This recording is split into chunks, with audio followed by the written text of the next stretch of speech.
nkwaniriza ku BBS Terefina kakati ekifo ky'oba commissioner oba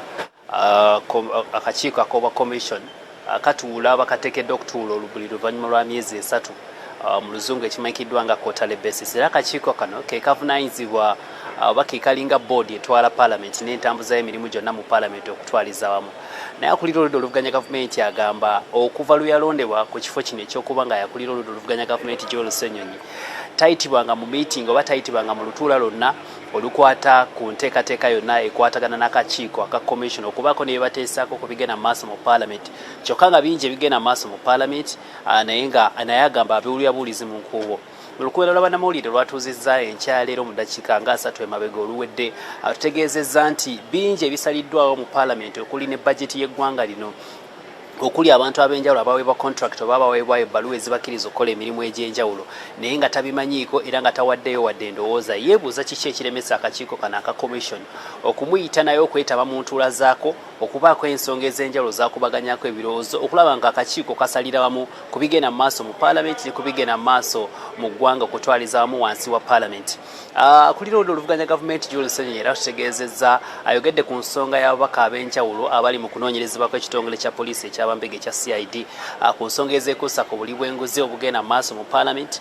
n'obuli bw'enguzi n'abakozi ba parliament ab'enjawulo ku nsonga y'emu ey'okuba nti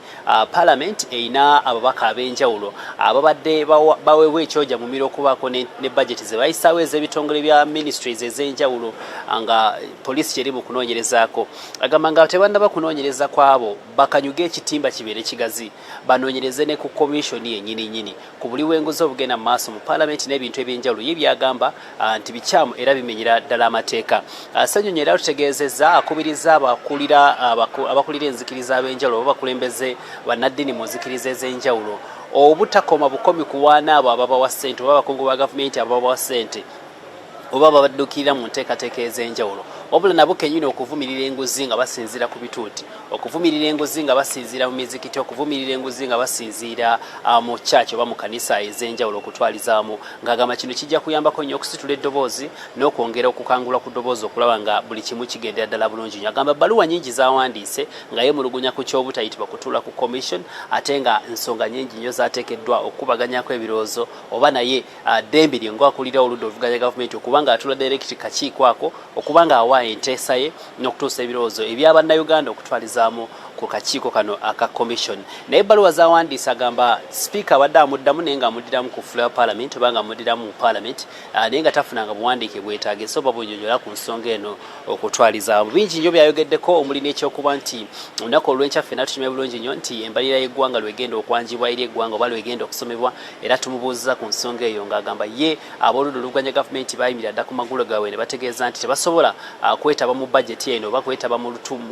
mukolo guno ogenda okubeerayo olunaku olw'enkya kubanga ebiri mu bajeti si bakkiriziganyako $7.2 bagamba nnyingi nnyo okuba nga eggwanga kwe ligenda okuba nga litambula ate nga waliwo engeri ez'enjawulo eggwanga kwe lisobola okuba nga litambulira newankubadde ate gavumenti oba oludda lwa gavumenti lwagoba ebirowoozo byabwe mu alternative budget mu minority reports n'ebintu eby'enjawulo ab'oludda oluvuganya bye bazze baleeta. Ebisingako tujja kubituusaako ku ssaawa emu mawulire gambooze ne ku ssaawa 4 mawulire ageesiganze. Hasif Sekiwunga ne Kiwanuka Steven wano ku parliament.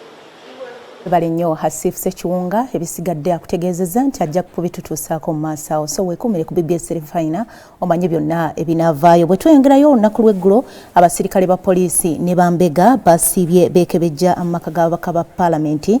bano nga bagambibwa okubeera oba